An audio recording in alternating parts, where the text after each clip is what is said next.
ನಮ್ಮ ಆಧ್ಯಾತ್ಮ ಚಿಂತಕರು, ಉತ್ತಮ ವಾಗ್ಮಿಗಳು, ಬ್ರಹ್ಮಜ್ಞಾನಿ ಶ್ರೀಯುತ ರವಿಕುಮಾರ್ ಸರ್ ಅವರು ಈ ದಿವಸದ ಶಿವರಾಮ ಶಾಸ್ತ್ರಿಗಳ ಒಂದು ತತ್ವ ಸಿದ್ಧಾಂತಗಳು, ಶಂಕರಾಚಾರ್ಯರ ಅದ್ವೈತ ಸಿದ್ಧಾಂತವನ್ನ ಜಗತ್ತಿಗೆ ಬೀರಿದಂತ ಅದು ಏನು ಪ್ರಾದೇಶಿಕ ಭಾಷೆಯಲ್ಲಿ ಉನ್ನತ ಮಟ್ಟದಲ್ಲಿ ತೆಗೆದುಕೊಂಡೋಗಿ ಸುಮಾರು 32 ಗ್ರಂಥಗಳನ್ನ ಅವರು ರಚಿಸಿದ್ದಾರೆ ಅಂತ ಹೇಳಿ ನಮಗೆ ದಾಖಲೆ ಸಿಕ್ಕಿದೆ.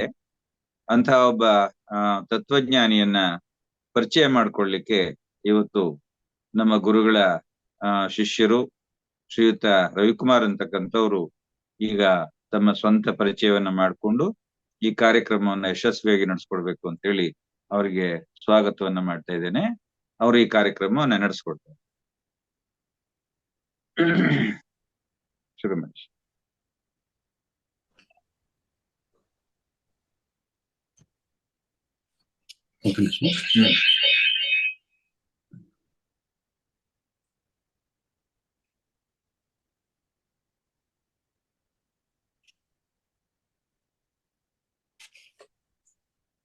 ಪ್ರಾರಂಭ ಮಾಡೋದು ಶಿವ.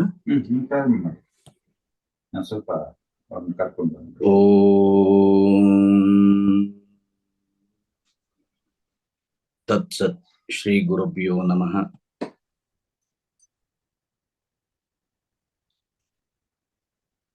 ಸದಾಶಿವ ಸಮಾರಂಭಂ ಶಂಕರಾಚಾರ್ಯ ಮಧ್ಯಮಂ ಅಸ್ಮದಾಚಾರ್ಯ ಪರ್ಯಂತಂ ವಂದೇ ಗುರು ಪರಂಪರಾ.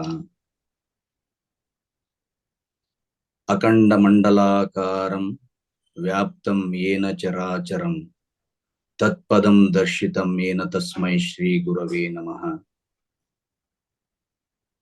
ಈಶ್ವರೋ ಗುರುರಾತ್ಮೇತಿ ಮೂರ್ತಿಭೇದ ವಿಭಾಗಿನೇ ವ್ಯೋಮವದ್ವ್ಯಾಪ್ತ ದೇಹಾಯ ದಕ್ಷಿಣಾಮೂರ್ತಯೇ ನಮಃ.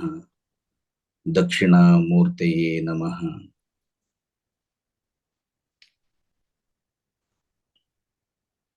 ಮೊಟ್ಟ ಮೊದಲಿಗೆ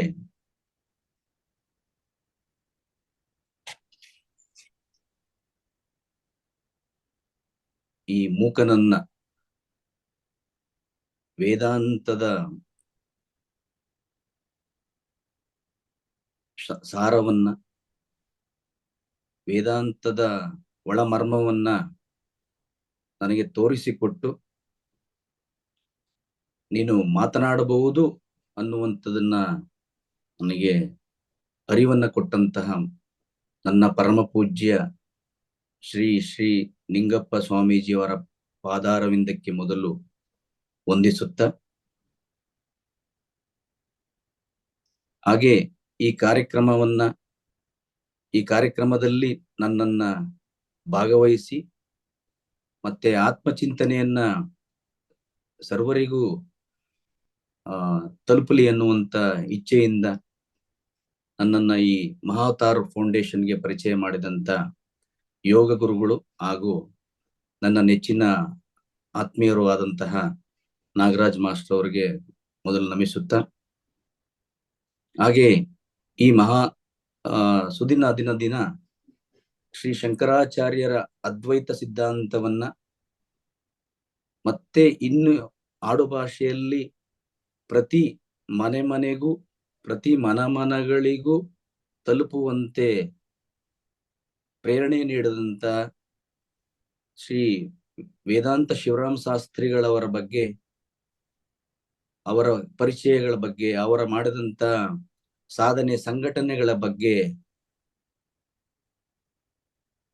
ಸರ್ವರಿಗೂ ಅದು ತಲುಪಲಿ ಎನ್ನುವಂತ ಉದ್ದೇಶದಿಂದ ಮಹಾವತಾರ್ ಫೌಂಡೇಶನ್ ನಡೆಸುತ್ತಿರುವಂತಹ ಈ ಒಂದು ಕಾರ್ಯಕ್ರಮಕ್ಕೆ ನನಗೆ ಅವಕಾಶ ಕೊಟ್ಟಂತಹ ಮಹಾವತಾರ್ ಫೌಂಡೇಶನ್ಗೂ ಶ್ರೀಯುತ ರಂಗನಾಥ್ ಸರ್ ಅವ್ರಿಗೂ ನಾನು ಮೊದಲು ನಮಿಸುತ್ತ, ನನ್ನ ಈ ಒಂದು ಅನುಭವದ ವಾಣಿ ವೇದಾಂತ ಶಿವರಾಮ ಶಾಸ್ತ್ರಿಗಳ ಪರಿಚಯವನ್ನ ನಾನು ನಿಮ್ಮ ಮುಂದೆ ಪ್ರಸ್ತುತಪಡಿಸಲಿದ್ದೇನೆ.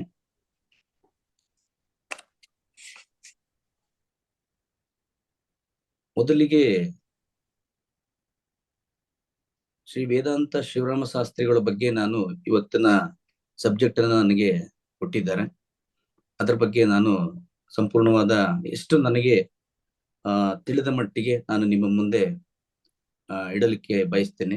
ಇದರಲ್ಲಿ ಏನಾದರೂ ತಪ್ಪು ಒಪ್ಪುಗಳಿದ್ರೆ ದಯಮಾಡಿ ಮನ್ನಿಸಿ ಅದನ್ನ ಸ್ವೀಕರಿಸ್ಬೇಕಂತ ಮೊದಲು ನಾನು ನಿಮ್ಮೆಲ್ಲರಲ್ಲೂ ಕೇಳ್ಕೊಳ್ತಾ ಇದ್ದೀನಿ.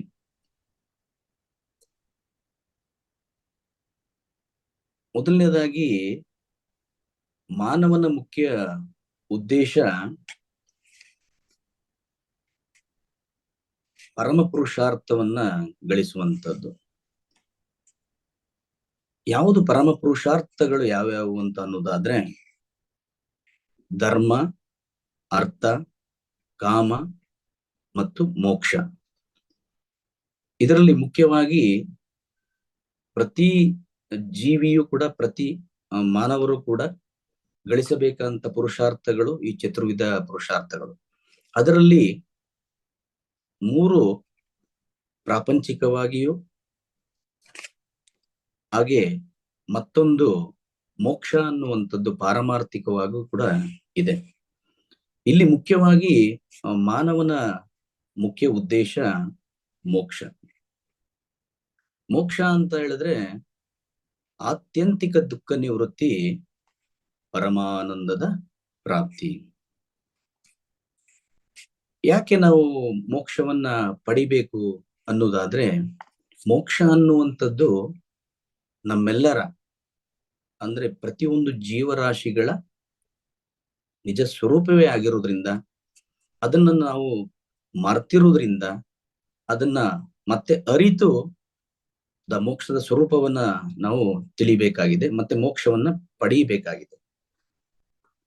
ಇಲ್ಲಿ ಮೋಕ್ಷ ಬೇಕು ಅಥವಾ ಈ ಪರಮ ಪುರುಷಾರ್ಥಗಳನ್ನ ಪಡೆಯುವಂತ ಬಗೆ ನಮಗೆ ಹೇಗೆ ಪಡೆಯುವುದು, ಯಾರಿಂದ ಪಡೆಯುವುದು, ಎಲ್ಲಿ ಪಡೆಯುವುದು, ಹೇಗೆ ಪಡೆಯುವುದು ಅನ್ನುವಂತ ಸಂಪೂರ್ಣ ಮಾಹಿತಿ ನಮಗೆ ಸಿಗುವುದು ನಮ್ಮ ವೇದದಲ್ಲಿ.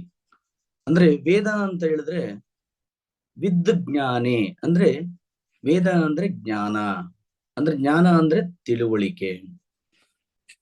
ಈ ವೇದ ಅನ್ನುವಂಥದ್ದು ಅದರಲ್ಲಿ ಸಂಪೂರ್ಣ ಮಾಹಿತಿ, ಈ ಪರಮ ಪುರುಷಾರ್ಥಗಳನ್ನ ಪಡೆಯುವಂತ ಮಾಹಿತಿ ಈ ವೇದದಲ್ಲಿ ಅಡಕವಾಗಿದೆ.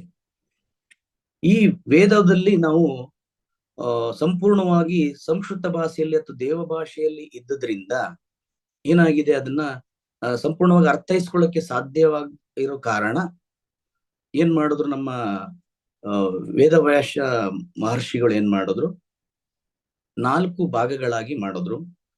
ಋಗ್ವೇದ, ಯಜುರ್ವೇದ, ಸಾಮವೇದ ಮತ್ತೆ ಅಥರ್ವರ್ಣ ವೇದ, ಈ 4 ಭಾಗಗಳನ್ನ ಮಾಡಿದ್ರು.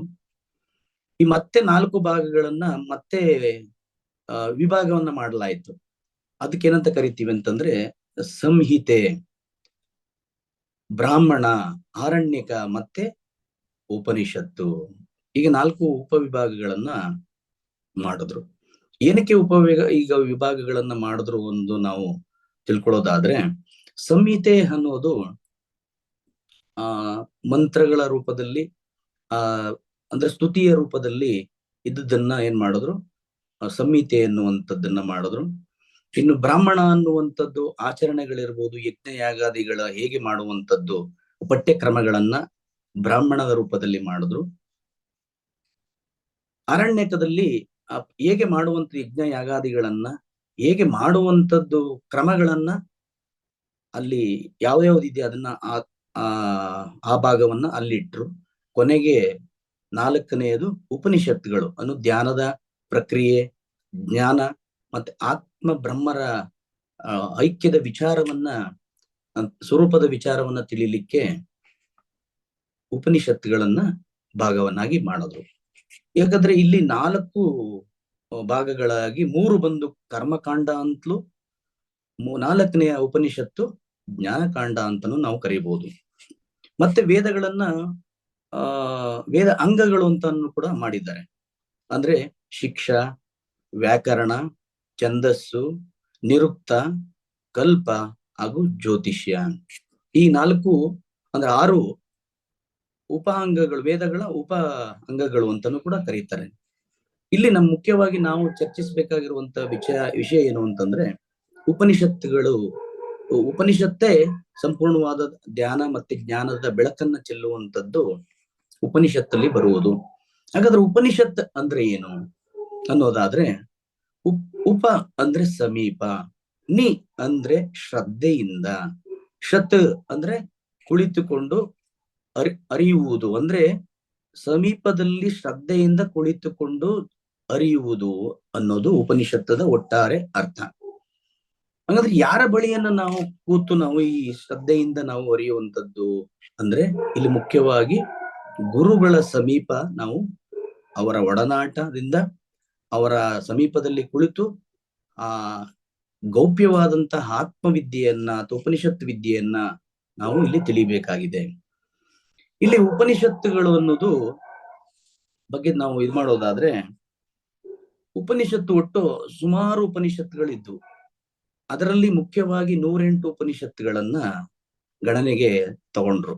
ಆ 108 ಉಪನಿಷತ್ತುಗಳಲ್ಲೂ ಕೂಡ ಮುಖ್ಯವಾಗಿ ನೇರವಾಗಿ ಜ್ಞಾನವನ್ನ ಬೋಧಿಸುವಂತ ಉಪನಿಷತ್ತುಗಳನ್ನ ದಶೋಪನಿಷತ್ತು ಅಥವಾ ಮುಖ್ಯ ಉಪನಿಷತ್ತು ಅನ್ನುವಂಥದ್ದನ್ನ ಶ್ರೀ ಶಂಕರಾಚಾರ್ಯರು ದಶೋಪನಿಷತ್ತುಗಳಿಗೆ ತಂದು ನಿಲ್ಲಿಸಿದ್ರು. ಯಾಕೆಂದ್ರೆ ಇದರಲ್ಲಿ ನೇರವಾಗಿ ಬೇಕಾಗಿರುವುದು ಮಾನವನಿಗೆ ಜ್ಞಾನ. ಅದರಿಂದ ದಶೋಪನಿಷತ್ತುಗಳನ್ನ ತಂದು ಆ ದಶೋಪನಿಷತ್ತುಗಳಿಗೆ ಭಾಷ್ಯವನ್ನು ಕೂಡ ಅವರು ರಚನೆ ಮಾಡಿದ್ದಾರೆ. ಒಟ್ಟಾರೆ ಅವರು ಪ್ರಸ್ಥಾನತ್ರಯಗಳಿಗೆ ಭಾಷ್ಯವನ್ನ, ಪ್ರಸ್ಥಾನತ್ರಯಗಳು ಅಂತಂದ್ರೆ ಉಪನಿಷತ್ತಿರ್ಬೋದು, ಬ್ರಹ್ಮಸೂತ್ರಗಳಿರ್ಬೋದು, ಹಾಗೆ ಭಗವದ್ಗೀತೆ, ಈ 3 ಪ್ರಸ್ಥಾನತ್ರಯಗಳಿಗೆ ಭಾಷ್ಯವನ್ನ ಜಗತ್ತಿಗೆ ಕೊಡುಗೆಯಾಗಿ ಶ್ರೀ ಭಗವತ್ಪಾದಾಚಾರ್ಯರು, ಶಂಕರ ಭಗವತ್ಪಾದಾಚಾರ್ಯರು ನಮಗೆ ಈ ಜಗತ್ತಿಗೆ ಕೊಟ್ಟಿದ್ದಾರೆ. ಆದರೆ ಉಪನಿಷತ್ತುಗಳು ಎಲ್ಲರಿಗೂ ಅರ್ಥ ಆಗತ್ತಾ? ಉಪನಿಷತ್ತುಗಳು ಸರ್ವರಿಗೂ ಕೂಡ ಅರ್ಥ ಆಗ್ಲಿಕ್ಕೆ ಸಾಧ್ಯವಿಲ್ಲ. ಯಾಕೆ ಅಂತಂದ್ರೆ, ಉಪನಿಷತ್ತುಗಳು ಸಂಸ್ಕೃತ ಭಾಷೆಯಲ್ಲಿ ಅಥವಾ ದೇವ ಭಾಷೆಯಲ್ಲಿ ಇರುವುದ್ರಿಂದ ಎಲ್ಲರೂ ಸಂಸ್ಕೃತ ಅಧ್ಯಯನ ಮತ್ತೆ ಅದರ ಸಾರವನ್ನು ತಿಳಿಯಲಿಕ್ಕೆ ಸಾಧ್ಯವಿಲ್ಲ. ಅದು ಬಲ್ಲವರಿಂದ ಮಾತ್ರ ತಿಳಿಯಲಿಕ್ಕೆ ಸಾಧ್ಯ. ಹಾಗಾದ್ರೆ ನಾವು ಅಕ್ಷರಸ್ಥರು ತಿಳಿಯಬಹುದು, ಯಾರ ಮುಖೇನ ಗುರುಗಳ ಒಡನಾಟದಿಂದ ಅದರ ಅರಿವನ್ನ ಪಡೆಯಬಹುದು. ಆದರೆ ಅಕ್ಷರ ಬಲ್ಲದೆ ಇರುವಂತವರು ಹೇಗೆ ತಮ್ಮ ಆತ್ಮವಿದ್ಯೆಯನ್ನ ಅಥವಾ ತಮ್ಮ ಸ್ವರೂಪವನ್ನ ತಿಳ್ಕೊಳ್ಳುವಂತ ಬಗೆ ಅನ್ನುವಂತ ಚಿಂತನೆ ಹೊರಟಾಗ ನಮ್ಮ ಮಹನೀಯರು ಚಿಂತನೆ ಮಾಡಿ ಆ ಹಾಡು ಭಾಷೆಯಲ್ಲಿ, ಅಂದ್ರೆ ಮಾತೃಭಾಷೆಗಳಲ್ಲೇ ಪ್ರತಿಯೊಬ್ಬರು ಕೂಡ ಆ ವೇದಾಂತದ ಒಳಸಾರ ತತ್ವ ಮನ ಮುಟ್ಟಬೇಕು, ಹಾಗೆ ಮನದಲ್ಲೂ ಅದು ಬೆಳಕಾಗ್ಬೇಕು ಅನ್ನುವಂತ ನಿಟ್ಟಿನಲ್ಲಿ ಚಿಂತನೆ ಮಾಡದಂತ ಏಕೈಕ ಮಹನೀಯರು ಅಂತ ಹೇಳಿದ್ರೆ ಶ್ರೀ ವೇದಾಂತ ಶಿವರಾಮ ಶಾಸ್ತ್ರಿಗಳು. ಯಾಕೆಂದ್ರೆ ವೇದಾಂತ ಶಿವರಾಮ ಶಾಸ್ತ್ರಿಗಳು ಅವರು 35 ಗ್ರಂಥಗಳನ್ನ ರಚನೆ ಮಾಡಿದ್ದಾರೆ.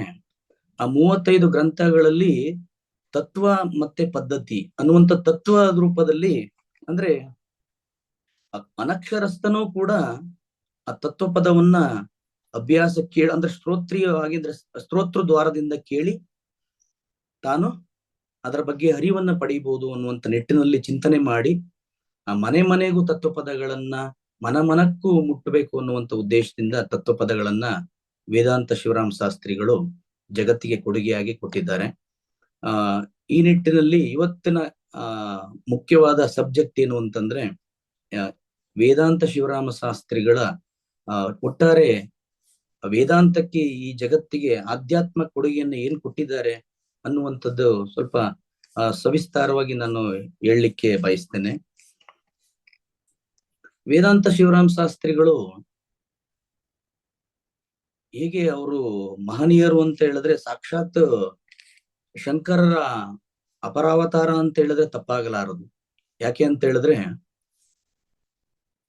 ಎಲ್ಲೂ ಕೂಡ ಅವರ ಪೂರ್ವಾಶ್ರಮದ ವಿಚಾರಗಳಾಗ್ಲಿ ಮತ್ತೆ ಇನ್ನಿತರ ತಮ್ಮ ಸ್ವಂತಿಕೆ ವಿಚಾರಗಳನ್ನಾಗ್ಲಿ ಎಲ್ಲೂ ಕೂಡ ಅವರು ಉಲ್ಲೇಖವನ್ನ ಮಾಡಿಲ್ಲ. ಯಾಕೆಂದ್ರೆ ನಾನು ಈ ವಿಚಾರದ ಶಿವರಾಮ ಶಾಸ್ತ್ರಿಗಳ ವಿಚಾರದ ಬಗ್ಗೆ ಮಾತನಾಡಿ ಅಂತ ನನಗೆ ಹೇಳಿದಾಗ ಶಂಕರಾಚಾರ್ಯರದು ಎಷ್ಟೋ ವಿಚಾರಗಳನ್ನ ಕಲೆಕ್ಟ್ ಮಾಡಿದ್ದಾರೆ, ಅದು ಇವತ್ತವರೆಗೂ ಪ್ರಚಲಿತವಾಗಿದೆ, ಸಿಗುತ್ತೆ. ಆದ್ರೆ ವೇದಾಂತ ಶಿವರಾಮ ಶಾಸ್ತ್ರಿಗಳ ಬಗ್ಗೆ ಹುಡುಕಿದ್ರು ಕೂಡ ನನಗೆ ಯಾವುದು ಗ್ರಂಥಗಳು ಸಿಗ್ಲಿಲ್ಲ. ಯಾಕೆಂದ್ರೆ ಮಹನೀಯರು ಏನು ನಮ್ಮ ಜಗತ್ತಿಗೆ ಕೊಡುಗೆಯಾಗಿ ಕೊಟ್ಟಿದ್ದಾರೆ, ಅದರ ಆರೋಪಣೆಯನ್ನು ನಾನು ಮಾಡದೆ ಎನ್ನುವಂತ ಆರೋಪಣೆಯನ್ನು ಕೂಡ ಅವರು ಮಾಡ್ಕೊಳ್ದೇನೆ ಸರ್ವವನ್ನು ತಾನೇನು ಜಗತ್ತಿಗೆ ಕೊಡುಗೆಯಾಗಿ ಕೊಟ್ಟಿದ್ದೀನಿ ಅದನ್ನ ಗುರು ಪಾದಕ್ಕೆ ಅರ್ಪಣೆ ಮಾಡುವಂತ ಮನೋಭಾವನೆಯಲ್ಲಿ ಇಟ್ಟು ಇವತ್ತುವರೆಗೆ ಆ ಕೊಡುಗೆಯನ್ನ ನಾನು ಕೊಟ್ಟೆ ಅನ್ನುವಂತ ಅಹಂಭಾವದಿಂದ ಎಲ್ಲೂ ಕೂಡ ಇಟ್ಟಿಲ್ಲ. ಆ ಕಾರಣಾಂತರದಿಂದ ನಮ್ಗೆ ಅವರ ಬಗ್ಗೆ ಸವಿಸ್ತಾರವಾಗಿ ಹೇಳ್ಬೇಕು ಅಂತಂದ್ರೆ ಅದು ನಮ್ಗೆ ಸಿಗ್ಲಿಲ್ಲ. ಆದ್ರೂ ಸ್ವಲ್ಪ ಪ್ರಯತ್ನ ಮಾಡಿ ಕೆಲವೊಬ್ಬರು ಗುರುಭಕ್ತ ಅನ್ನುವಂತ ಒಬ್ಬ ಶಿಷ್ಯ ಶ್ರೀ ಶಂಕರ ದಾಸ ಚರಿತ್ರೆ ಅನ್ನುವಂತ ಒಂದು ಗ್ರಂಥವನ್ನ ಸ್ವಲ್ಪ ಮಟ್ಟಿಗೆ ಅವರ ಬಗ್ಗೆ ವಿಚಾರವನ್ನ ಇಟ್ಟಿದ್ದಾರೆ. ಅದರಲ್ಲಿ ಸ್ವಲ್ಪ ಹಾಯ್ದಂತ ವಿಚಾರವನ್ನ ನಾನು ನಿಮ್ಮ ಮುಂದೆ ಇವತ್ತು ಇಡ್ಲಿಕ್ಕೆ ಬಯಸ್ತೇನೆ.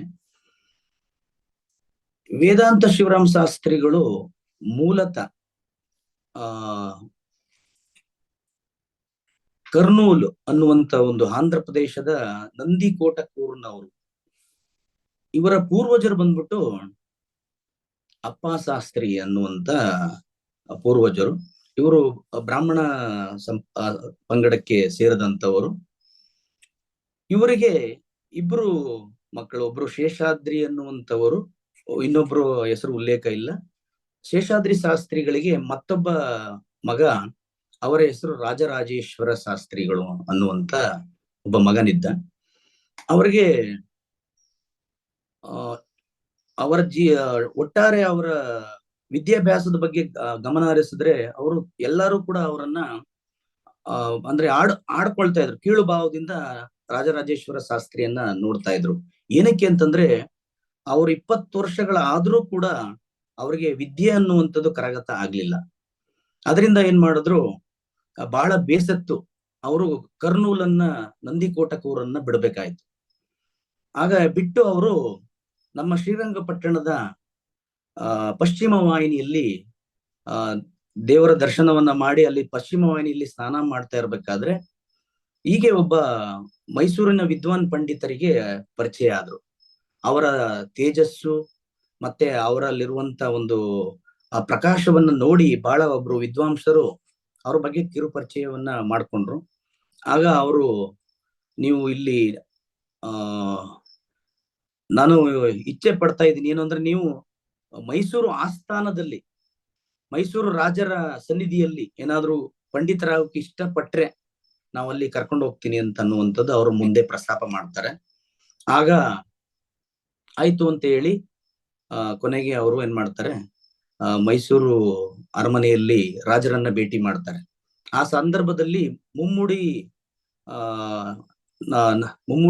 ನರಸಿಂಹ ಒಡೆಯರ್ ಅಂತ ರಾಜರು ಇರ್ತಾರೆ. ಅವರ ಭೇಟಿಯನ್ನ ಮಾಡ್ತಾರೆ. ಅವರೊಂದ ತೇಜಸ್ಸನ್ನ ನೋಡಿ ರಾಜರಾಜೇಶ್ವರ ಶಾಸ್ತ್ರಿ ಅವರ ಆ ತೇಜಸ್ಸನ್ನ ನೋಡಿ ರಾಜರಿಗೆ ಬಹಳ ಆಶ್ಚರ್ಯ ಆಗುತ್ತೆ. ಹಾಗೆ ಅಲ್ಲೇ ಪಂಡಿತರು ಹಾಗೆ ವಿದ್ಯೆ ಅನ್ನುವಂಥದ್ದನ್ನ ಅಲ್ಲೇ ಸಂಪಾದನೆ ಮಾಡ್ಕೊಳ್ತಾರೆ. ಹಾಗೆ ರಾಜೇಶ್ವರ ಶಾಸ್ತ್ರಿ ಅವರು ಆ ರಾಜರಿಗೆ ಎಷ್ಟು ಬಹಳ ಹತ್ತಿರದಲ್ಲಿ ಪರಿಚಯ ಆದ್ರು ಅಂತ ಹೇಳಿದ್ರೆ, ಅವ್ರಿಗೆ ಪಲ್ಲಕ್ಕಿಯನ್ನ ಕೊಟ್ಟು, ಆಳುಗಳನ್ನ ಕೊಟ್ಟು, ಒಂದು ಮನೆಯನ್ನ ಕೊಟ್ಟು, ಅಂದ್ರೆ ಅಷ್ಟು ಪರಿಸ್ಥಿತಿಗೆ ಬಿಟ್ಟು ಬಂದಿದ್ರು ಕೂಡ ಅವರು ಎಲ್ಲವನ್ನು ನೋಡಿ ಅವ್ರಿಗೆ ಒಂದೆಲ್ಲ ವ್ಯವಸ್ಥೆಯನ್ನ ಮಾಡಿ, ಅಷ್ಟು ಜೊತೆಗೆ ಏನಾಗುತ್ತೆ, ಚದುರಂಗ ಆಟವನ್ನು ಕೂಡ ಅವ್ರ ಜೊತೆಯಲ್ಲಿ ರಾಜರ ಜೊತೆಯಲ್ಲಿ ಆಡುವಂತ ಅಷ್ಟು ಪರಿಚಯರಾಗಿ ರಾಜೇಶ್ವರ ಶಾಸ್ತ್ರಿ ಅವರು ಬೆಳೀತಾರೆ. ಆಗ ಬಹಳ ಅವ್ರಿಗೆ ಆನಂದ ಆಗುತ್ತೆ, ವಿದ್ಯೆಯನ್ನ ಕರಗತ ಮಾಡ್ಕೊಳ್ತಾರೆ. ಜೊತೆಗೆ ರಾಜರ ಒಂದು ಪರಿಚಯವನ್ನು ಮಾಡಿಕೊಂಡು ಒಂದು ಆಸ್ಥಾನದ ಪಂಡಿತರಾಗಿ ಅವರು ತಮ್ಮ ಜೀವನವನ್ನ ಕಳೀತಾ ಇರ್ತಾರೆ. ಆ ಸಂದರ್ಭದಲ್ಲಿ ಇವರಿಗೆ ಮದುವೆಯಾಗಿ ಮಗುವನ್ನ ಪಡೀತಾರೆ. ಆ ಮಗುವಿನ ಹೆಸರೇ ಶಿವರಾಮ ಶಾಸ್ತ್ರಿಗಳು. ಶಿವರಾಮ ಶಾಸ್ತ್ರಿಗಳು ಎರಡನೆಯವರು. ಅಂದ್ರೆ ರಾಜರಾಜೇಶ್ವರಿ ಶಾಸ್ತ್ರಿಗೆ ಮಗ ಬಂದ್ಬಿಟ್ಟು ಶೇಷಾದ್ರಿ ಶಾಸ್ತ್ರಿಗಳು ಅಂತ ಇರ್ತಾರೆ. ಆ ಶೇಷಾದ್ರಿ ಶಾಸ್ತ್ರಿಗೆ ಎರಡನೇ ಮಗನಾದಂತ ಶಿವರಾಮ ಶಾಸ್ತ್ರಿಗಳು ಜನನವಾಗುತ್ತೆ. ಆ ಶಿವರಾಮ ಶಾಸ್ತ್ರಿಗಳು ಆ ಬಾಲ್ಯದಲ್ಲೇ ಅವರ ತೇಜಸ್ಸು ಮತ್ತೆ ಇದನ್ನ ನೋಡಿದಾಗ 3ನೇ ವರ್ಷದಲ್ಲೇ ಬಹಳ ಆಕರ್ಷಿತವಾಗಿ ಅವರ ನಡವಳಿಕೆ ನೋಡಿದ್ರೆ ಏನೋ ಸಾಧನೆ ಮಾಡುವಂತವರು ಅನ್ನುವಂಥದ್ದು ಅವರ ತಂದೆ ತಾಯಿಗಳಿಗೆ ಗೊತ್ತಾಗತ್ತೆ. ಹಾಗೇನ್ ಮಾಡ್ತಾರೆ, ತಿರುಪತಿಯಲ್ಲಿ ಅವ್ರಿಗೆ ಏನಿದೆ ಉಪನಯನ ಇರ್ಬೋದು, ಜೊತೆಗೆ ಅವ್ರಿಗೆ ವೇದಾಂತ ಅಭ್ಯಾಸಗಳಿರ್ಬೋದು, ಎಲ್ಲವನ್ನು ಕೂಡ ಮಾಡಿಸ್ತಾರೆ. ಮಾಡಿಸಿದಾಗ ವೇದಾಂತ ಶಿವರಾಮ ಶಾಸ್ತ್ರಿಗಳಿಗೆ ಏನಾಗುತ್ತೆ, ಅವ್ರು ಬಂದಿರೋದೇ ಉದ್ದೇಶ ಒಂದು ಜಗತ್ತಿಗೆ ಏನೋ ಕೊಡುಗೆಯಾಗಿ ಕೊಡ್ಬೇಕು. ಆದ್ರಿಂದ ಆ ವಯಸ್ಸಿನಲ್ಲಿ, ಆ ಚಿಕ್ಕ ವಯಸ್ಸಿನಲ್ಲಿ ಅವ್ರಿಗೆ ಏನ್ ಅನ್ಸುತ್ತೆ ಅಂದ್ರೆ, ನಾನು ಇಲ್ಲೇ ಸಂಸಾರದಲ್ಲಿದ್ರೆ ಆಗಲ್ಲ, ನಾನೇನ್ ಮಾಡ್ಬೇಕು ಅನ್ನುವಂಥದ್ದು ಉದ್ದೇಶ ಅವರಲ್ಲಿ ಮನಸ್ಸಿನಲ್ಲಿ ಬಹಳ ಸ್ಪಷ್ಟತೆ ಇರೋದ್ರಿಂದ ಏನ್ ಮಾಡ್ತಾರೆ, ತಂದೆ ತಾಯಿಗಳಿಗೆ ಗೊತ್ತಿಲ್ದೇನೆ ಮನೆಯನ್ನ ಬಿಡ್ತಾರೆ. ಮನೆಯನ್ನ ಬಿಟ್ಟು ವಿಂಧ್ಯ ಪರ್ವತಕ್ಕೆ ಹೊರಟು, ಆ ವಿಂಧ್ಯ ಪರ್ವತದಲ್ಲಿ ದಾರಿ ಮಧ್ಯದಲ್ಲಿ ಸಾಧು ಸಂತರ ಸಮಾಗಮ ಇರ್ಬೋದು, ವೇದಾಂತದ ವಿಚಾರಗಳಿರ್ಬೋದು, ಇಲ್ಲಲ್ಲಿ ಸತ್ಸಂಗಗಳು ಆಗ್ತಾ ಇರತ್ತೆ, ಅಲ್ಲೆಲ್ಲವೂ ಕೂಡ ಭಾಗವಹಿಸುವುದಿರ್ಬೋದು, ವಿಚಾರವನ್ನ ತಿಳಿಬೇಕು ಅನ್ನುವಂತ ನಿಟ್ಟಿನಲ್ಲಿ ಅನೇಕ ಮಹನೀಯರನ್ನ ಭೇಟಿ ಮಾಡ್ತಾರೆ. ಆ ಭೇಟಿ ಮಾಡಿ ಅನೇಕ ವಿದ್ಯೆಗಳನ್ನ ಕಲ್ತು ಮತ್ತೆ ಮೈಸೂರಿಗೆ ವಾಪಸ್ ಬರ್ತಾರೆ. ಆಗ ಅವರ ವಯಸ್ಸು ಬಂದ್ಬಿಟ್ಟು 20 ವರ್ಷ ಆಗಿರುತ್ತೆ.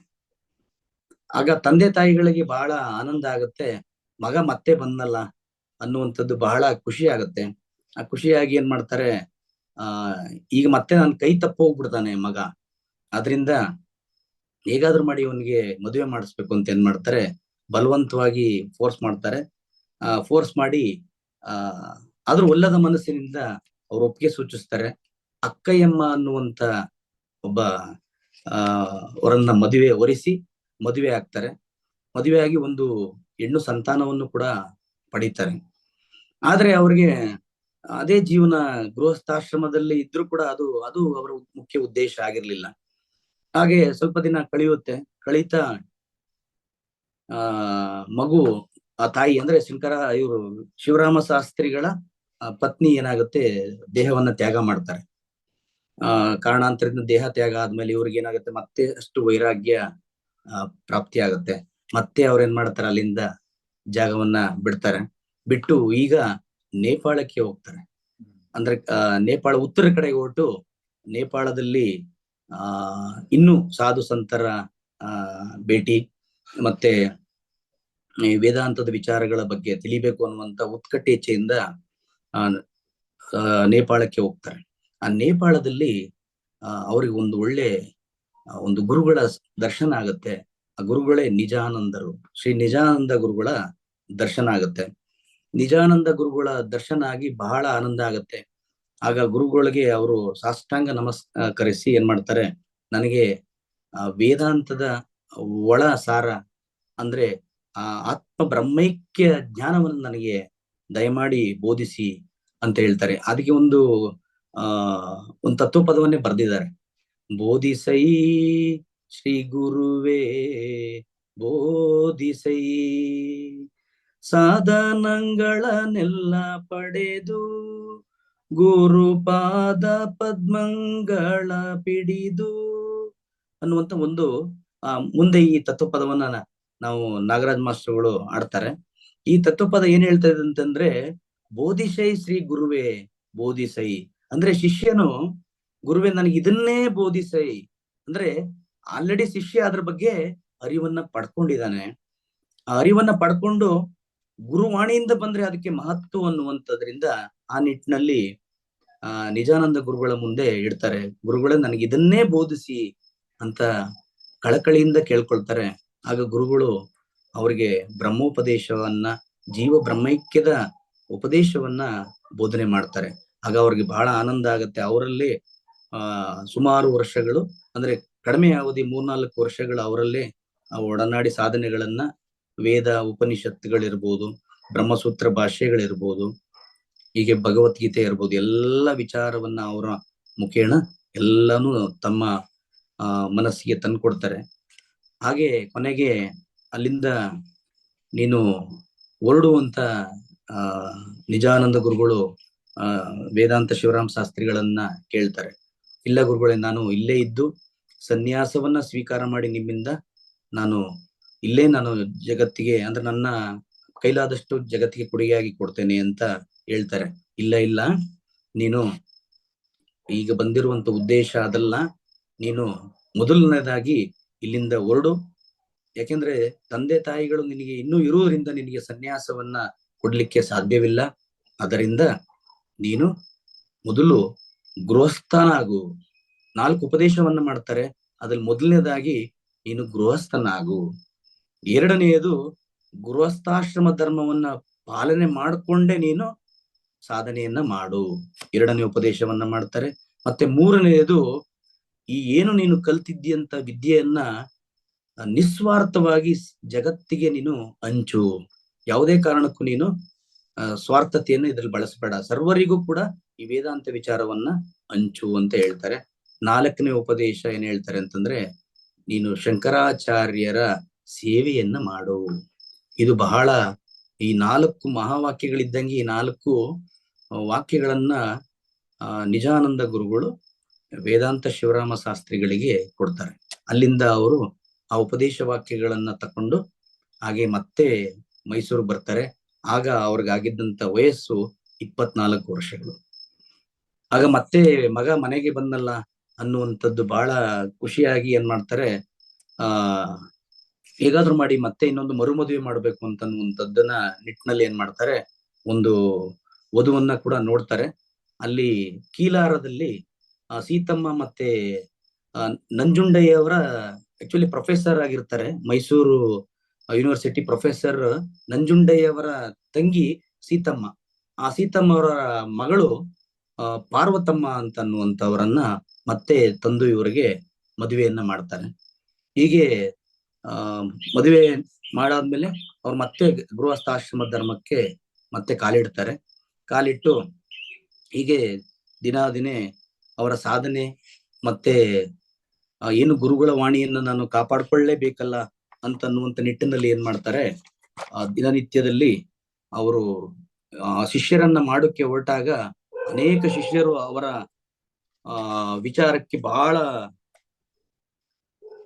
ವಿಚಾರಕ್ಕೆ ಬಹಳ ಏನಾಗ್ತಾರೆ, ಮಾರು ಹೋಗಿ ಅವರು ಸಾಷ್ಟಾಂಗ ತಮ್ಮ ಎಲ್ಲ ಸರ್ವಸ್ವವನ್ನ ಅವರಿಗೆ ಇಟ್ಟು ನನಗೆ ವೇದಾಂತದ ಮರ್ಮವನ್ನ, ಅದರ ಒಟ್ಟಾರೆ ಒಳಗುಟ್ಟನ್ನು ನಮ್ಗೆ ತಿಳಿಸ್ಕೊಡಿ ಅಂತ ಅಂದ್ಬಿಟ್ಟು ತುಂಬಾ ಶಿಷ್ಯರು ಅವರಿಗೆ ಕೇಳ್ಕೊಳ್ತಾರೆ. ಆಗ ಅವ್ರ ಉದ್ದೇಶನೂ ಕೂಡ ಅದೇ ಇದ್ದದ್ರಿಂದ ವೇದಾಂತವನ್ನ ಬೆಳಕಿಗೆ ಚೆಲ್ಬೇಕಲ್ಲ ಅನ್ನುವಂತ ಉದ್ದೇಶದಿಂದ ಅವರು ಇದ್ ಮಾಡ್ತಾರೆ, ಅಂದ್ರೆ ಹೊರಡ್ತಾರೆ. ಆಗ ಈ ನಿಟ್ಟಿನಲ್ಲಿ ಏನಾಗುತ್ತೆ, ಕೆಲವೊಂದು ಅವರಲ್ಲಿ ನಡೆದಂತ ಘಟನೆಗಳು ಈ ಮುಂದೆ ನಾನು ಪ್ರಸ್ತಾಪ ಮಾಡ್ಲಿಕ್ಕೆ ಇಷ್ಟಪಡ್ತೀನಿ. ಹೀಗೆ ಇವರು ವೇದಾಂತವನ್ನ ಮನೆಗಳಲ್ಲೂ ಮತ್ತೆ ಮನಗಳಲ್ಲಿ ಮುಟ್ಟಬೇಕು ಅನ್ನುವಂತ ನಿಟ್ಟಿನಲ್ಲಿ ಏನ್ ಮಾಡ್ತಾರೆ, ಯಾವುದೇ ಜಾತಿ ಅಥವಾ ಧರ್ಮ ಅಥವಾ ಯಾವುದೇ ಪಂಗಡಕ್ಕೆ ಸೀಮಿತಗೊಳಿಸದೇನೆ ವೇದಾಂತವನ್ನ ಪ್ರತಿಯೊಬ್ಬರಿಗೂ ಕೂಡ ಹಂಚುವಂತ ನಿಟ್ಟಿನಲ್ಲಿ ಇವರು ಕಾರ್ಯೋನ್ಮುಕ್ತರಾಗ್ತಾರೆ. ಇದರಿಂದ ಏನಾಗುತ್ತೆ, ಕೆಲವೊಬ್ಬರಿಗೆ ಇದು ಸಹಿಸಲಾರದಂತ ಒಂದು ಇದಾಗುತ್ತೆ. ಆಗ ಏನ್ ಮಾಡ್ತಾರೆ, ಹೇಗಾದ್ರೂ ಮಾಡಿ ಇವರನ್ನ ಈ ತಪ್ಪಿಸ್ಬೇಕು, ಇವರು ಪ್ರತಿಯೊಬ್ಬರಿಗೂ ಈ ತರ ಆಧ್ಯಾತ್ಮ ವಿದ್ಯೆಯನ್ನ ಬ್ರಹ್ಮ ವಿದ್ಯೆಯನ್ನ ಬೇಕು ಅಂತ ಎಲ್ಲರಿಗೂ ಕೊಡ್ತಾ ಇದ್ದಾರೆ, ಜಾತಿ ಧರ್ಮಗಳನ್ನು ನೋಡ್ತಾ ಇಲ್ಲ ಅನ್ನುವಂತ ನಿಟ್ಟಿನಲ್ಲಿ ಏನ್ ಮಾಡ್ತಾರೆ, ಅವರಿಗೆ ಕರ್ಮಠರು ಏನ್ ಮಾಡ್ತಾರೆ, ತುಂಬಾ ತೊಂದರೆಯನ್ನ ಕೊಡ್ತಾರೆ. ಈ ತೊಂದರೆ ಕೊಡಬೇಕಾದಂತ ಸಂದರ್ಭದಲ್ಲಿ ಒಮ್ಮೆ ಶ್ರೀರಂಗಪಟ್ಟಣದ ಪಾಲಹಳ್ಳಿಯಲ್ಲಿ ಒಂದು ಶಂಕರಾಚಾರ್ಯರ ಒಂದು ಜನ್ಮಾಷ್ಟಮಿ ನಡೀತಾ ಇರ್ತದೆ. ಆ ಸಂದರ್ಭದಲ್ಲಿ ಮೈಸೂರು ರಾಜರಿಗೆ ದೂರನ್ನ ತಕೊಂಡೋಗಿ ಈ ತರ ಮಾಡ್ತಾ ಇದ್ದಾರೆ, ಇಲ್ಲದ ಸಲ್ಲದ ಧರ್ಮ ಪ್ರಚಾರವನ್ನ ಮಾಡಿಕೊಂಡು ಜನರನ್ನ ತಪ್ಪು ದಾರಿಯಲ್ಲಿ ತಳ್ತಾ ಇದ್ದಾರೆ ಅನ್ನುವಂತ ನಿಟ್ಟಿನಲ್ಲಿ ಒಂದು ಕಂಪ್ಲೇಂಟ್ ಅನ್ನ ಮಾಡಿ ಅಲ್ಲಿ ಕರ್ಕೊಂಡ್ ಬರ್ತಾರೆ. ಕರ್ಕೊಂಡ್ ಬಂದಾಗ ಅವರು ನಡೆಸ್ತಿದ್ದಂತ ವೇದಾಂತ ಶಿವರಾಮ ಶಾಸ್ತ್ರಿಗಳು ನಡೆಸ್ತಿದ್ದಂತಹ ಆ ಒಂದು ಸತ್ಸಂಗವನ್ನ ನೋಡಿ ಬಂದಂತ ಕಂಪ್ಲೇಂಟ್ ತಗೊಂಡ್ ಬಂದಂತ ವ್ಯಕ್ತಿಗಳೇನಾಗುತ್ತಾರೆ, ಅವರ ವಿಚಾರಕ್ಕೆ ಮಾರು ಹೋಗಿ ನೀವು ಅವರ ವೇದಾಂತ ಶಿವರಾಮ ಶಾಸ್ತ್ರಿಗಳನ್ನ ತಪ್ಪಾಗಿ ತಿಳ್ಕೊಂಡಿದ್ದೀರಾ, ಅದು ಸರಿಯಲ್ಲ ಅಂತ ಅವ್ರಿಗೆ ಯಾರು ಕಂಪ್ಲೇಂಟ್ ಅನ್ನ ಕೊಟ್ಟಿದ್ರು ಅವ್ರಿಗೆ ಬುದ್ಧಿವಾದವನ್ನ ಹೇಳಿ ಇವರು ಕೂಡ, ಅವರು ಬಂದಂತವರು ಕೂಡ ವೇದಾಂತ ಶಿವರಾಮ ಶಾಸ್ತ್ರಿಗಳ ಶಿಷ್ಯರಾಗಿ ಹೋಗ್ತಾರೆ. ಜೊತೆಗೆ ಹೀಗೆ ಈ ಕಾರ್ಯಕ್ರಮಗಳನ್ನ ಸತ್ಸಂಗಗಳನ್ನ ಇನ್ನೂ ಹೆಚ್ಚಿನ ರೀತಿಯಲ್ಲಿ ಮಾಡ್ಬೇಕು ಅನ್ನುವಂತ ಪ್ರೋತ್ಸಾಹವನ್ನ, ಆ ಪ್ರೋತ್ಸಾಹಕ್ಕೆ ಬೇಕಾಗಿರುವಂತ ಧನವನ್ನು ಕೂಡ ಅವರಿಗೆ ಕೊಟ್ಟು ಆ ಸತ್ಸಂಗವನ್ನು ನಡೆಸ್ಲಿ ಅಂತ ಅನ್ನುವಂಥದ್ದು ಒಂದು ಸಪೋರ್ಟ್ ಆಗಿ ನಿಂತ್ಕೊಂತಾರೆ. ಆದ್ರೂ ಕೂಡ ಆಗೇನಾಯ್ತು, ಇವ್ರಿಗೆ ಇನ್ನೂ ಕರ್ಮಠರಿಗೆ ಬಹಳ ಇನ್ನು ದ್ವೇಷ ಹುಟ್ಲಿಕ್ಕೆ ಸಾಧ್ಯ ಆಗತ್ತೆ. ಮತ್ತೆ ಒಮ್ಮೆ ಏನ್ ಮಾಡ್ತಾರೆ, ಇದನ್ನ ಈಗ್ಲೇ ಬಿಟ್ರೆ ಆಗಲ್ಲ, ಮತ್ತೆ ಇನ್ನು ನೆಕ್ಸ್ಟ್ ಇವ್ರು ಹೇಗಾದ್ರೂ ಮಾಡಿ ಇವ್ರನ್ನ ನಿಲ್ಲಿಸ್ಬೇಕು, ಈ ವೇದಾಂತ ಪ್ರಚಾರವನ್ನ ನಿಲ್ಲಿಸ್ಬೇಕಲ್ಲ ಅಂತ ಏನ್ ಮಾಡ್ತಾರೆ, ಮೈಸೂರಿನ ತ್ರಿನೇಶ್ವರ ದೇವಾಲಯದಲ್ಲಿ ಒಂದು ಸಭೆಯನ್ನ ಕರೀತಾರೆ. ಆ ಸಭೆಯನ್ನ ಕರೆದಾಗ ಎಲ್ಲರೂ ಕೂಡ ಬಂದು ದೂರನ್ನ ಕೊಡ್ತಾರೆ. ಅಲ್ಲ, ವೇದಾಂತ ಶಿವರಾಮ ಶಾಸ್ತ್ರಿಗಳು ಪ್ರತಿಯೊಬ್ಬರು ಕೂಡ ವೇದಾಂತವನ್ನ ಬೋಧಿಸ್ತಾ ಇದ್ದಾರೆ, ಆದ್ರೆ ಅವರು ಬ್ರಾಹ್ಮಣರಾಗಿತ್ಕೊಂಡು ಒಂದು ಜನಿವಾರವನ್ನೇ ಹಾಕೊಂಡಿಲ್ಲ ನೋಡಿ. ಬೇಕಾದ್ರೆ ನೋಡಿ, ಅವರು ಜನಿವಾರವನ್ನ ಧಾರಣೆ ಮಾಡದೇನೆ ವೇದಾಂತವನ್ನ ಪ್ರಚಾರ ಮಾಡ್ತಾ ಇದ್ದಾರೆ, ಇದು ಎಷ್ಟು ಅಪರಾಧ ಅನ್ನುವಂಥದ್ದನ್ನ ಮುಂದೆ ಇಡ್ತಾರೆ. ಆಗ ವೇದಾಂತ ಶಿವರಾಮ ಶಾಸ್ತ್ರಿಗಳನ್ನ ಅಲ್ಲಿ ಬಂದಂತ ನ್ಯಾಯಾಧೀಶರು ಕೇಳ್ತಾರೆ, ಹೌದಾ ನೀವು ಈ ತರ ಎಲ್ಲ ಮಾಡ್ತಾ ಇದ್ದೀರಾ ಅಂತ ಹೇಳಿದಾಗ, ಹೌದು, ನಾನು ಜನಿವಾರವನ್ನ ಹಾಕೊಂಡಿಲ್ಲ ಸರಿ, ಆದರೆ ನನಗೆ ಕಂಪ್ಲೇಂಟ್ ಅನ್ನ ಕೊಟ್ರಲ್ಲ, ನನ್ನ ಬಗ್ಗೆ ಈ ತರ ತಪ್ಪು ವಿಚಾರವನ್ನ ಮಾಡ್ತಾ ಇದಾರಲ್ಲ, ಅವರ ಶರೀರದಲ್ಲಿ ನೋಡಿ ಜನಿವಾರವನ್ನ ಹಾಕೊಂಡಿದ್ದಾರಾ ಅಂತ ಕೇಳ್ತಾರೆ. ನಾನು ಹಾಕೊಂಡಿದ್ದೀನಿ ಅಂತ ಅನ್ಬಿಟ್ಟ ಉತ್ತರೀಯವನ್ನ ತೆಗೆದು ಓಪನ್ ಮಾಡ್ತಾರೆ, ಆದ್ರೆ ಜನಿವಾರವನ್ನೇ ಇರಲ್ಲ. ಎಲ್ಲರಿಗೂ ಬಹಳ ಆಶ್ಚರ್ಯವಾಗತ್ತೆ. ಇದೊಂಥರ ಮಹಾದಾಶ್ಚರ್ಯವಾಗಿ ವೇದಾಂತ ಶಿವರಾಮ ಶಾಸ್ತ್ರಿಗಳ ಬಗ್ಗೆ ಇದ್ದಂತ ಇನ್ನು ಒಂದು ತಪ್ಪು ಕಲ್ಪನೆ ಏನಾಗುತ್ತೆ, ಇನ್ನೂ ಹೆಚ್ಚಿನ ಮಟ್ಟದಲ್ಲಿ ಬೆಳೀತಾ ಹೋಗುತ್ತೆ. ಈ ರೀತಿ ಕೂಡ ಒಂದು ಸಾಧನೆ ವೇದಾಂತ ಶಿವರಾಮ ಶಾಸ್ತ್ರಿಗಳಲ್ಲಿ ಇದೆಯಲ್ಲ ಅನ್ನುವಂಥದ್ದು ಒಂದು ನಿಟ್ಟಿನಲ್ಲಿ ಬಹಳ ಇನ್ನೂ ಹೆಚ್ಚಿನ ಶಿಷ್ಯರು, ಅವ್ರಿಗೆ ಆದದ್ದೆಲ್ಲ ಒಳ್ಳೇದೇ ಆಯ್ತು ಅಂತ ಹೆಚ್ಚಿನ ಶಿಷ್ಯರು ಆಗ್ತಾರೆ. ಬಹಳ ಆನಂದವಾಗಿ ಅವರು ಹೀಗೆ ಕಾಲವನ್ನ ಕಳೀತಾ ಇರ್ತಾರೆ. ಒಮ್ಮೆ ಏನಾಗುತ್ತೆ, ಹೀಗೆ ಈ ತರದ್ದು ಅನೇಕ ಬರ್ತಾ ಹೋಗುತ್ತೆ. ಅಂದ್ರೆ ಜ್ಞಾನಿಗಳಿಗೆ ಪೆಟ್ಟು ಸದಾ ಬರ್ತಾ ಇರ್ತದೆ ಅನ್ನೋದಕ್ಕೆ, ಅಡಚಣೆಗಳು ಬರ್ತಾ ಇರ್ತದೆ ಅನ್ನೋದಕ್ಕೆ ಇದೊಂಥರ ಉಲ್ಲೇಖ ಹೀಗಿದೆ. ಮತ್ತೆ ಒಮ್ಮೆ ಏನಾಗುತ್ತೆ, ಹೀಗೆ ಚಾಮುಂಡೇಶ್ವರಿ ಬೆಟ್ಟಕ್ಕೆ ಕಾಲ್ನಡಿಗೆಯಲ್ಲಿ ಹೋಗ್ತಾ ಇರ್ತಾರೆ. ಕಾಲುದಾರಿಲಿ ಹೋಗ್ತಾ ಇರ್ಬೇಕಾದ್ರೆ ಒಬ್ಬ ಹೀಗೇನೆ ಕರ್ಮಠ ಏನ್ ಮಾಡ್ತಾನೆ, ಹೌದು ಶಿವರಾಮ ಶಾಸ್ತ್ರಿಗಳೇ, ನೀವು ಎಲ್ಲವನ್ನು ಜ್ಞಾನವನ್ನ ಬೋಧಿಸ್ತೀರಾ, ಓಕೆ, ಆದ್ರೆ ಆತ್ಮನನ್ನ ಒಳಗಡೆ ನಿನ್ನ ದೇಹದ ಒಳಗಡೆ ನೋಡ್ಕೋ ಅಂತ ಹೇಳ್ತಾ ಇದ್ದೀರಾ, ಮತ್ತೆ ಯಾಕೆ ನೀವು ಮೂರ್ತಿ ಪೂಜೆಯನ್ನ ಮಾಡ್ಲಿಕ್ಕೆ ಹೋಗ್ತಾ ಇದ್ದೀರಾ, ಇದು ತಪ್ಪಲ್ವೇ ಅಂತ ಒಬ್ರಿಗೂ ಸುಮ್ನೆ ಹೀಗೆ ಕೆರಿತಾ ಇರ್ತಾರೆ. ಅಂದ್ರೆ ಅವ್ರ ನಿಂದನೆ ಮಾಡೋಕ್ಕೋಸ್ಕರ ಹೀಗೆ ಕೇಳ್ತಾರೆ. ಅದಕ್ಕೆ ಅವ್ರು ಹೇಳ್ತಾರೆ, ಹೌದು ನನಗೆ ಬೇಕಾಗಿಲ್ಲ, ಆದ್ರೆ ಸರ್ವವನ್ನು ಏಕಾತ್ಮ ಭಾವದಿಂದ ಸರ್ವಾತ್ಮ ಭಾವದಿಂದ ನೋಡೋದ್ರಿಂದ ಏನು ತಪ್ಪಿಲ್ಲ, ಅದರಿಂದ ನಾನು ಮೂರ್ತಿಯನ್ನು ನನ್ನನ್ನು ಎರಡೂ ಕೂಡ ಸರ್ವಾತ್ಮ ಭಾವದಲ್ಲಿ ಪೂಜೆ ಮಾಡ್ತಾ ಇದ್ದೀನಿ, ಅದರಿಂದ ಏನು ತಪ್ಪಿಲ್ಲ ಅಂತ ಹೇಳ್ತಾರೆ. ಅದಕ್ಕೆ ಮತ್ತೆ ಕರ್ಮಠ ಏನ್ ಹೇಳ್ತಾನೆ ಅಂದ್ರೆ, ಹಾಗಾದ್ರೆ ನೀವು ಕತ್ತೆಯನ್ನು ಪೂಜೆ ಮಾಡ್ತೀರಾ ಅಂತ, ಹಂಗಂದ್ರೆ ಸ್ವಲ್ಪ ಈನ ಶಬ್ದದಿಂದ ಕತ್ತೆಯನ್ನು ಪೂಜೆ ಮಾಡ್ತೀರಾ ನೀವು ಅಂತ ಕೇಳ್ತಾರೆ. ಅದಕ್ಕೆ ಕತ್ತೆ ಆದ್ರೆ ಏನು, ಅಥವಾ ಚಾಂಡಾಲನಾದ್ರೆ ಏನು, ಇನ್ನೊಬ್ಬರ ಆದ್ರೆ ಏನು, ಸರ್ವವೂ ಕೂಡ ಆತ್ಮಸ್ವರೂಪವೇ ಅಂತ ಅಂದ ಮೇಲೆ ಯಾಕೆ ಪೂಜೆ ಮಾಡಬಾರ್ದು, ಮಾಡಬಹುದು ಅಂತ ಹೇಳ್ತಾರೆ. ಆಗ ಸ್ವಲ್ಪ ದೂರದಲ್ಲಿ ಹೋಗ್ತಾ ಹೋಗ್ತಾ ಏನಾಗುತ್ತೆ, ಒಂದು ಕತ್ತೆ ಎದುರುಗಡೆ ಬರುತ್ತೆ. ಆಶ್ಚರ್ಯ, ಒಂದು ಕತ್ತೆ ಎದುರುಗಡೆ ಬರುತ್ತೆ. ಎದುರುಗಡೆ ಬಂದಾಗ ಏನ್ ಮಾಡ್ತಾರೆ ಶಿವರಾಮ ಶಾಸ್ತ್ರಿಗಳು, ಎದುರುಗಡೆ ಕುತ್ಕೊಂಡು ಅಲ್ಲೇನೆ, ಮುಂದಕ್ಕೆ ಹೋಗಲ್ಲ, ಅವ್ರು ಚಾಮುಂಡಿ ಬೆಟ್ಟಕ್ಕೆ ಹೋಗಲ್ಲ, ಅಲ್ಲೇನೆ ಕತ್ತೆ ಮುಂದೆನೆ ನಿಂತ್ಕೊಂಡು ಎಲ್ಲ ಪುರುಷ ಸೂಕ್ತ ಮಂತ್ರಗಳನ್ನೆಲ್ಲ ಹೇಳಿ ಅಲ್ಲೇ ಪೂಜೆಯನ್ನ ಮಾಡ್ಲಿಕ್ಕೆ ಶುರು ಮಾಡ್ತಾರೆ. ಆ ಆಶ್ಚರ್ಯ ಏನು ಅಂದ್ರೆ, ಕತ್ತೆ ಕೂಡ ಅಲ್ಲಿ ಆಚೆ ಈಚೆ ಕದಲ್ದೆ ಅಲ್ಲೇ ಒಂದೇ ಸ್ಥಳದಲ್ಲಿ ನಿಂತ್ಕೊಂಡ್ಬಿಡುತ್ತೆ. ಅವರು ಸಂಪೂರ್ಣವಾಗಿ ಪೂಜೆ ಮಾಡೋ ತನಕನೂ ಕೂಡ ಅಲ್ಲೇ ಇರುತ್ತೆ. ಆಗ ಬಹಳ ಆಶ್ಚರ್ಯ ಆಗತ್ತೆ ಇವ್ರಿಗೆ, ನಾನು ಮಾಡಿದ್ದು ತಪ್ಪಾಯ್ತು, ಎಲ್ಲವನ್ನೂ ಏಕಸ್ವರೂಪದಲ್ಲಿ ನೋಡುವಂತವ್ರನ್ನ ನಾನು ಈ ರೀತಿ ಇದು ಮಾಡೋದಲ್ಲ ಅನ್ನುವಂತ ಅವ್ರಿಗೆ ಆಗಿ ಕೊನೆಗೆ ಅವರಲ್ಲಿ ಶರಣಾಗತಿ ಹೊಂದಿ ಮತ್ತೆ ಅವ್ರ ಶಿಷ್ಯರಾಗ್ತಾರೆ. ಹೀಗೆ ಹಂತಕ್ಕೂ ಏನಾಗ್ತದೆ, ಎಷ್ಟು ಅವ್ರಿಗೆ ತೀವ್ರ ಇದ್ ಮಾಡ್ತಾರೆ, ಅಂದ್ರೆ ಅಪೋಸ್ ಮಾಡ್ತಾ ಹೋಗ್ತಾರೆ. ಆಗ ಇವ್ರಿಗೆ ಇನ್ನೂ ಹೆಚ್ಚಿನ ಶಿಷ್ಯರಾಗ್ತಾ ಹೋಗ್ತಾ ಇರ್ತಾರೆ. ಇದರಲ್ಲಿ ಮುಖ್ಯವಾಗಿ ಶಿಷ್ಯರ ಬಗ್ಗೆ ಹೇಳ್ಬೇಕು ಅಂತ ಹೇಳಿದ್ರೆ, ಒಬ್ರು ಜಟ್ಟಿ ಕೃಷ್ಣಪ್ಪ ಅನ್ನುವಂಥವ್ರೊಬ್ರು ಬಹಳ ಅವ್ರು ಆಕ್ಚುಲಿ ತತ್ವಪದವನ್ನ ಆಡುವುದರಲ್ಲಿ ಬಹಳ ಪಾರಣ್ಯವನ್ನ ಹೊಂದಂತವ್ರು. ಇನ್ನೊಬ್ರು ಸೀತಮ್ಮ ಅನ್ನುವಂತ ಒಬ್ರು, ಅವರು ಕೂಡ ಅವರ ಸೀತಾರಾಮವ್ವ ಅಂತ ಅವ್ರ ಅವ್ರ ಹೆಸರು, ತಂಗಿ. ಅಂದ್ರೆ ಯಾರ ತಂಗಿ ಅಂದ್ರೆ ಜಟ್ಟಿ ಕೃಷ್ಣ ಅವರ ತಂಗಿ. ಅವರು ಕೂಡ ಬಹಳ ತತ್ವಪದವನ್ನ ಆಡುವಲ್ಲಿ ಬಹಳ ತತ್ವಪದ ಆಡಿ ಜೊತೆಗೆ ಅದರ ಬಗ್ಗೆ ತತ್ವದ ವಿಚಾರವನ್ನ ಕೊಡ್ತಿದ್ದಂತವರು. ಹಾಗೆ ಮತ್ತೊಬ್ಬರು ನರಸಮ್ಮ ಅನ್ನುವಂತ ಒಬ್ಬರು, ಅವರು ಕೂಡ ಈ ಶಿಷ್ಯರ ಒಂದು ಉಲ್ಲೇಖ ಇದೆ. ಹೀಗೆ ಶಿಷ್ಯರ ಸಂಖ್ಯೆಯನ್ನ ಅವರು ಹೆಚ್ಚು ಮಾಡ್ತಾ ಜಗತ್ತಿಗೆ ತತ್ವದ ವಿಚಾರವನ್ನ ಆ ಮನೆಗಳಲ್ಲೂ ಮನೆಗಳಲ್ಲೂ ಕೂಡ ಪ್ರತಿಯೊಬ್ಬರಿಗೂ ತಲುಪಬೇಕು ಅನ್ನುವಂತ ತತ್ವಪದವನ್ನ ಅವರು ಜಗತ್ತಿಗೆ ಕೊಡುಗೆಯಾಗಿ ಇಟ್ಟಿದ್ದಾರೆ. ಈ ನಿಟ್ಟಿನಲ್ಲಿ ಆ ಕೆಲವೊಂದು ಘಟನೆಗಳು ಅವರ ಜೀವನದಲ್ಲಿ ನಡೆದಂತದನ್ನ ಕೆಲವೊಂದು ಈ ಉಲ್ಲೇಖವನ್ನ ಮಾಡಿದ್ದಾರೆ. ಅದನ್ನ ಸ್ವಲ್ಪ ಮಟ್ಟಿಗೆ ನಾನು ನಿಮ್ಗೆ ಹೇಳಲಿಕ್ಕೆ ಬಯಸ್ತೀನಿ. ಒಮ್ಮೆ ಏನಾಗುತ್ತೆ ಅಂತಂದ್ರೆ,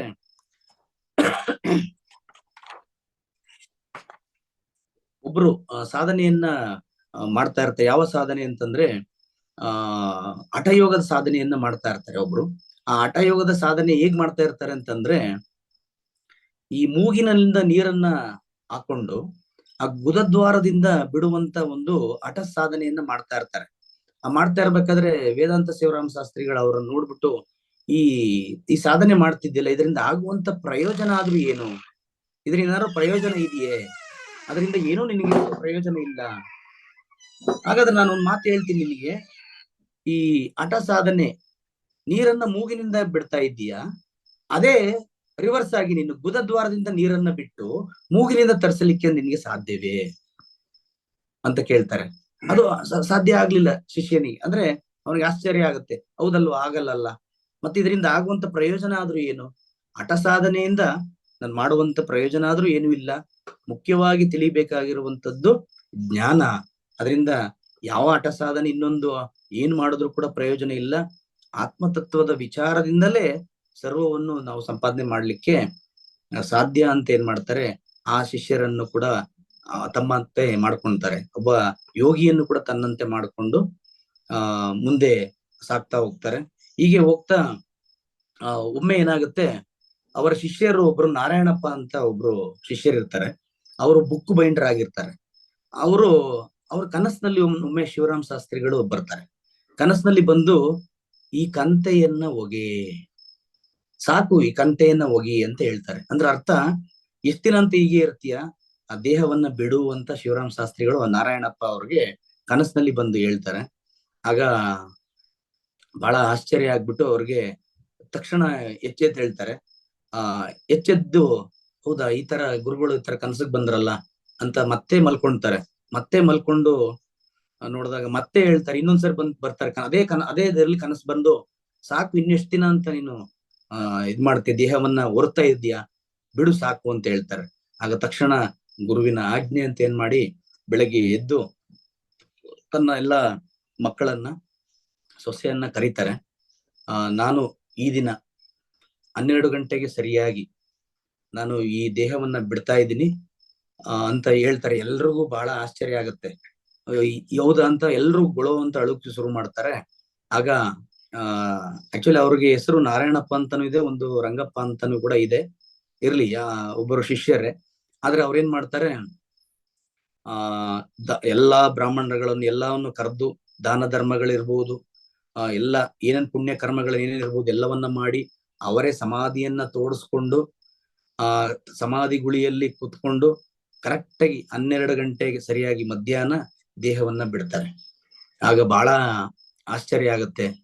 ಅಂದ್ರೆ ವೇದಾಂತ ಶಿವರಾಮ ಶಾಸ್ತ್ರಿಗಳು ಅಲ್ಲದೆ ಅವರ ಶಿಷ್ಯರಿಗೂ ಕೂಡ ತಾವು ಒಂದು ಸಾಧನೆ ಮಟ್ಟ ಈ ಮಟ್ಟದಲ್ಲಿ ಹೋಗಿದೆ ಅನ್ನುವಂಥದ್ದು ಒಂದು ನಾವು ಈ ಒಂದು ಇದರಿಂದ ನಾವು ತಿಳಿಬಹುದು. ಜೊತೆಗೆ ಇನ್ನೊಬ್ರು ನಾರಾಯಣಪ್ಪ ಅನ್ನುವಂಥವ್ರು ಮತ್ತೊಬ್ರು, ಅವ್ರ ಬಗ್ಗೆ ಸ್ವಲ್ಪ ಇಲ್ಲಿ ಉಲ್ಲೇಖ ಇದೆ. ಅವರು ಕೂಡ ಒಬ್ರು ಉಪಾಧ್ಯಾಯರು, ಮಾಸ್ಟರ್ ಆಗಿರ್ತಾರೆ. ಅವರು ಬಹಳ ವೈರಾಗ್ಯಿ. ಅವ್ರೇನಾಗ್ತಾರೆ, ಅವ್ರು ಮದುವೆ ಮಾಡ್ಕೊಳಕ್ ಇಷ್ಟ ಇಲ್ಲ, ಆದ್ರೂ ಕೂಡ ಮದುವೆ ಮಾಡ್ತಾರೆ. ಆದ್ರೆ ಏನಾಗುತ್ತೆ, ಅವ್ರಿಗೆ 2 ವರ್ಷ ಆದ್ರೂ ಕೂಡ ಮಕ್ಳಿರಲ್ಲ. ಬಹಳ ಅವ್ರಿಗೆ ಕುಟುಂಬಕ್ಕೆ ಬಹಳ ಬೇಜಾರಾಗಿರುತ್ತದೆ. 2 ವರ್ಷ ಆದ್ರೂ ಕೂಡ ಇನ್ನು ಮಕ್ಕಳು ಪಡಿಲಿಲ್ವಲ್ಲ ಅಂತ. ಆಗ ವೇದಾಂತ ಶಿವರಾಮ ಶಾಸ್ತ್ರಿಗಳ ಗಮನಕ್ಕೆ ತರ್ತಾರೆ. ಆ ವೇದಾಂತ ಶಿವರಾಮ ಶಾಸ್ತ್ರಿಗಳ ಗಮನಕ್ಕೆ ಬಂದು, ನಿನಗೆ ಒಬ್ಬ ಸದಾಶಿವನು ಜನನ ಆಗ್ತಾನೆ ಅಂತ ಒಂದು ಆಶೀರ್ವಾದ ಮಾಡ್ತಾರೆ. ಆಗ ಸ್ವಲ್ಪ ದಿನದಲ್ಲೇ ಅವರಿಗೆ ಒಂದು ಮಗು ಜನನವಾಗುತ್ತೆ. ಆಗ ಆ ನಾರಾಯಣಪ್ಪ ಅನ್ನುವಂಥವ್ರು, ಆದ್ರೂ ಅವರು ಪರಮ ವೈರಾಗ್ಯ ಆಗಿರೋದ್ರಿಂದ ಮತ್ತೆ ಆ ಸಂಸಾರವನ್ನ ಅಲ್ಲೇ ಬಿಟ್ಟು, ಅಂದ್ರೆ ಸಂಸಾರದಲ್ಲಿ ಇದ್ಕೊಂಡೇ ಕೂಡ ಸಾಧನೆಯನ್ನ ಮಾಡ್ಲಿಕ್ಕೆ ಏನ್ ಮಾಡ್ಬೇಕು, ಆ ನಿಟ್ಟಿನಲ್ಲಿ ಅವರು ಕಾರ್ಯೋನ್ಮುಖರಾಗ್ತಾರೆ. ಇನ್ನೊಬ್ರು ಮುಖ್ಯವಾದಂತವರು ಸುಬ್ಬಯ್ಯ ಅನ್ನುವಂಥವರು ಒಬ್ರು ಶಿಷ್ಯರು. ಇವ್ರ ಬಗ್ಗೆ ಹೇಳ್ಬೇಕು ಅಂತಂದ್ರೆ, ವೇದಾಂತ ಶಿವರಾಮ ಶಾಸ್ತ್ರಿಗಳು ರಚನೆ ಮಾಡಿದಂತ ಗ್ರಂಥಗಳನ್ನ ಆದಷ್ಟು ಬೆಳಕಿಗೆ ತಂದಂತವರು ಅಂತಾನೆ ಹೇಳ್ಬೋದು. ಇವರು ಮೂಲತಃ ದೊಡ್ಡಬಳ್ಳಾಪುರದವರು ಅಂತ ಇದೆ. ಅವರು ಒಮ್ಮೆ ದೊಡ್ಡಬಳ್ಳಾಪುರಕ್ಕೆ ಹೋಗ್ತಾ ಇರ್ಬೇಕಾದ್ರೆ ಮಾರ್ಗ ಮಧ್ಯದಲ್ಲಿ ಅಮನಸ್ಕ ರಾಜ ಯೋಗಾನಂದ ಬೋಧೆ ಅನ್ನುವಂತ ಒಂದು ಗ್ರಂಥದ ಒಂದು ಅಧ್ಯಯನವನ್ನು ಯಾರೋ ಮಾಡ್ತಾ ಇರುತ್ತೆ. ಅದನ್ನ ಕೇಳಿ ಬಹಳ ಆಶ್ಚರ್ಯ ಆಗುತ್ತೆ. ಆಶ್ಚರ್ಯ ಆಗಿ ಆ ಒಂದು ತತ್ವಗಳ ರೂಪದಲ್ಲಿ ಇದ್ದಂಥದನ್ನ ನನಗೆ ಬಹಳ ಆನಂದ ಆಗಿ ಏನ್ ಮಾಡ್ತಾರೆ, ಯಾರು ಬರ್ದಿದ್ದು ಏನು ಅಂತ ಅದನ್ನ ಹುಡಿಕೊಂಡು ಹೋಗಿ ಶಿವರಾಮ ಶಾಸ್ತ್ರಿಗಳ ಪರಿಚಯವನ್ನ ಮಾಡಿಕೊಂಡು ಅವರು ಇನ್ನೂ ಬಹಳ ವಿಚಾರವನ್ನ ವೇದಾಂತ ಶಿವರಾಮ ಶಾಸ್ತ್ರಿಗಳ ಒಡನಾಡಿ ಪಡ್ಕೊಂಡು ಅವರು ಕೆಲವೊಂದು ಗ್ರಂಥವನ್ನ ಕೂಡ ಅವರು ರಚನೆ ಮಾಡ್ತಾರೆ. ಆ ಗ್ರಂಥ ಅನ್ನುವಂಥದ್ದು ನಾವೇನಂತ ಅಲ್ಲಿ ಉಲ್ಲೇಖ ಇದೆ ಅಂತ ಹೇಳಿದ್ರೆ, ವೇದಾಂತ ಶಿವರಾಮ ಶಾಸ್ತ್ರಿಗಳ ಕಿರು ಪರಿಚಯ ಅನ್ನುವಂತ ಒಂದು ಗ್ರಂಥವನ್ನು ಕೂಡ ಅವರು ಜಗತ್ತಿಗೆ ಕೊಡೆಯಾಗಿ ಸುಬ್ಬಯ್ಯ ಶಾಸ್ತ್ರಿಗಳು ನೀಡ್ತಾರೆ. ಅದ್ರ ಜೊತೆಗೆ ಹೀಗೆ ಇವರ ವೇದಾಂತ ಶಿವರಾಮ ಶಾಸ್ತ್ರಿಗಳ ಒಂದು ಕೀರ್ತಿ, ಅವರ ಒಂದು ವೇದಾಂತದ ಪ್ರಚಾರ ಜಗತ್ತಿಗೆ ಅಲ್ಲಿ ಆ ನಡುವೆ ಮೈಸೂರು ಪ್ರಾಂತ್ಯದಲ್ಲಿ ತೀವ್ರವಾಗಿ ಬೆಳೀತಾ ಹೋಗ್ತದೆ. ಹೋಗ್ತಾ ಏನಾಗುತ್ತೆ, ಅವರ ಶಿಷ್ಯರು ಕೂಡ ಅಧಿಕವಾಗ್ತಾ ಹೋಗ್ತಾರೆ. ಯಾಕೆಂದ್ರೆ ಅವರು ಪ್ರತಿ ಹಳ್ಳಿಗೆ ಹೋಗಿ ವೇದಾಂತವನ್ನ ಮನ ಮುಟ್ಟು ತರ ಜಗತ್ತಿಗೆ ಕೊಡಬೇಕು ಅಂತ ಏನ್ ಮಾಡ್ತಾರೆ, ಎಲ್ಲಾ ಮನೆಗೆ ಹೋಗಿ ಶಿಷ್ಯರನ್ನ ಸಂಪಾದನೆ ಮಾಡಿ ಅನೇಕ ಶಿಷ್ಯಕೋಟಿಯನ್ನ ಸಂಪಾದನೆ ಮಾಡ್ತಾರೆ. ಆಗ ಇದರಲ್ಲಿ ಮುಖ್ಯವಾಗಿ ಏನಾಗುತ್ತೆ, ಅನೇಕ ಗ್ರಂಥಗಳನ್ನ ಇವರು ರಚನೆ ಮಾಡಿದ್ದಾರೆ.